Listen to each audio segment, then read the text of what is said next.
Hey everyone, before we jump in, quick note that what I'm about to share is confidential and really intended just for this group. For anyone I haven't formally met yet, I'm Steve Colino. And I'll start by saying this was honestly a fun one to work on. This deck is me stepping back and trying to look at what we might actually be building in real estate over the longer term. It's not a locked plan, and it's definitely not me saying we've got it all figured out. It's more about putting a real framework on the table, looking 3 to 5 years out, maybe 4 or 5, and asking, if we're intentional about where we're going, what could this realistically become?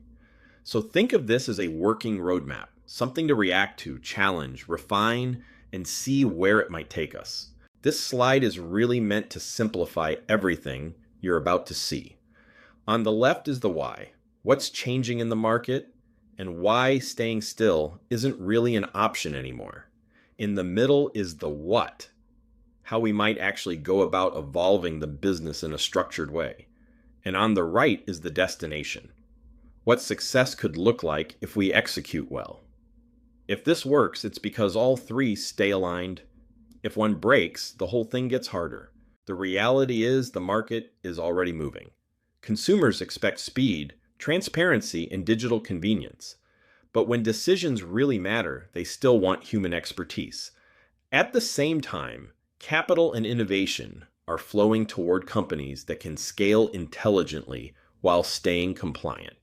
That creates a lot of opportunity, but only if you're willing to evolve. Doing nothing isn't neutral anymore. It's actually a decision to fall behind. So rather than trying to do everything at once, this breaks down into 3 very intentional phases.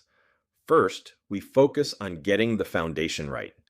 Then we use that foundation to transform the client experience and expand. And only after that do we really lean into scale and platform leadership. The order matters here. You can't scale what isn't built correctly. Phase 1 is about doing the unsexy but absolutely necessary work. This is where we invest in core technology, clean up and automate workflows, and start treating data like a real asset instead of an afterthought. It's also where we run pilots, small, controlled tests, to learn what actually works before betting big. Nothing flashy here. But without this phase, everything else breaks. Phase 2 is where things start to show up externally. Clients begin to experience a more digital-first, seamless journey. We expand into new markets using what we already know works. We introduce new services that create additional revenue streams, and we invest heavily in retraining so our people actually feel empowered by the technology instead of threatened by it. This is where momentum starts to build. Phase 3 is where the model fully shifts. At this point, we're operating as a platform business, not just a traditional brokerage with better tools. We're able to scale efficiently, launch subscription and data products, and drive real gains in productivity and profitability. This is the payoff. We're no longer reacting to where the market is going. We're helping define it. None of this works without execution. Leadership has to design the systems and incentives the right way. Agents and advisors have to actually adopt and use what's built. And both sides have to stay aligned. When leadership vision and frontline behavior drift apart, transformation stalls. When they move together, it compounds. From a leadership standpoint, the priorities are pretty clear. We need to invest early and aggressively in data and AI. We need to rethink business models around platforms, not transactions.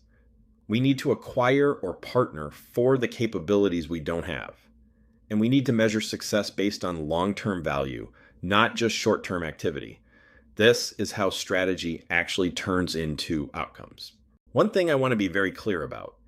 Technology doesn't replace great agents. It makes great agents even more valuable. As automation takes care of repetitive work, agents get more time for relationships, strategy, and advice. AI becomes a support tool, not a substitute. And personal brand and community presence matter more, not less. The future agent isn't less human. It's more human, with better tools. So when you zoom all the way out, this really comes down to 3 things. We lead with technology because competitive advantage is built early. We stay people-powered because judgment and trust still matter. And we get platform ready because the future belongs to scalable ecosystems. This roadmap isn't about predicting the future perfectly. It's about positioning ourselves.